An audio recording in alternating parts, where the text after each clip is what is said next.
Il y a un mystère là-dedans, parce que Dieu ne fait jamais rien pour rien.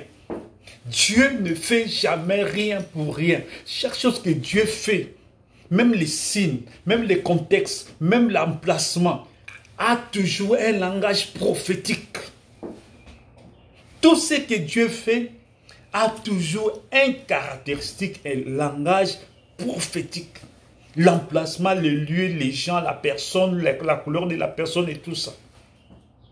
Et pourquoi les trois qui sont les types parfaits de Jésus-Christ dans l'Ancien Testament, Moïse, Joseph, Salomon, tous sont mariés à une Africaine noire. Ce ne sont pas des Arabes, non. Ce ne sont pas des Arabes, c'était des Noirs africains. L'Égypte antique était des Noirs africains. Voilà pourquoi le cantique des cantiques. On a chanté la femme noire africaine dans la Bible. On l'a louée dans la Bible. Qui n'était même pas israélite. Qui n'était même pas israélite. Mais on a parlé d'elle. Une femme africaine noire. Plus tard, Salomon est roi. Une reine africaine, la reine de Séba.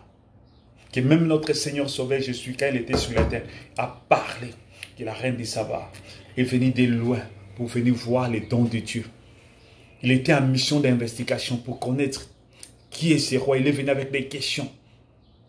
Et à son retour, il est rentré avec des choses. Les dieux, c'est-à-dire la loi d'Israël, parce que par la loi qui incarnait l'adoration des dieux d'Israël, et puis la sémence de Salomon. La Bible dit ceci, que Salomon lui avait donné un don digne de roi. C'était quoi? C'était la sémence du roi.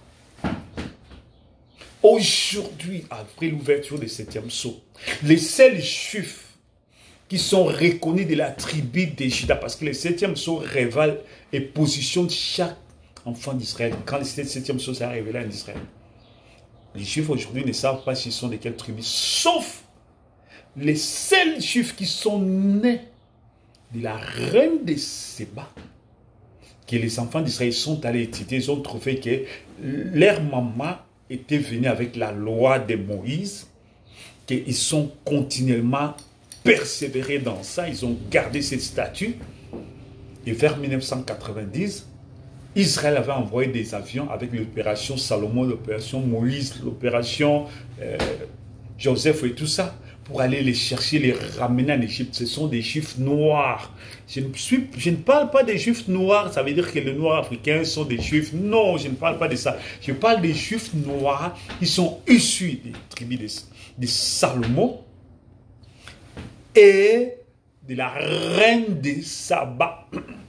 C'est biblique, on peut retracer cela. C'est prouvable, ça prouve que la Bible est vraie. Aujourd'hui en Israël, il y a une race noire qui sont de la tribu de Juda, de la tribu qui sont nés de Salomon, qui sont la sémence de Salomon avec la femme, la reine de Séba. Donc, pour vous dire que l'Africain est béni. L'Africain connaissait les dieux d'Abraham, d'Isaac et de Jacob. Il était invoqué, la Bible dit, dans toutes les nations, la loi de Dieu est connue. C'est la Bible qui le dit. Que dans toutes les nations sur la terre, la loi que Dieu avait donnée à Moïse était écrite dans chaque cœur. Vous allez comprendre que les Africains adoraient Dieu. Le Dieu d'Abraham, d'Isaac. Les Africains adoraient les dieux d'Abraham et d'Isaac. Les Africains n'étaient pas des non-spaces parce que toutes les nations de la terre étaient des idolâtres. Mais les Africains connaissaient les dieux d'Abraham, d'Isaac et de Jacob. J'ai dit et je répète que les Africains connaissaient les dieux d'Abraham, d'Isaac et de Jacob depuis l'Ancien Testament. Les Africains connaissaient la loi de Moïse parce que Dieu avait mandaté les Africains qui sont allés en Israël, qui sont revenus avec la loi, exemple la reine de Séba. Et cette loi-là était en Afrique. Les Africains allaient en pèlerinage chaque année. Où?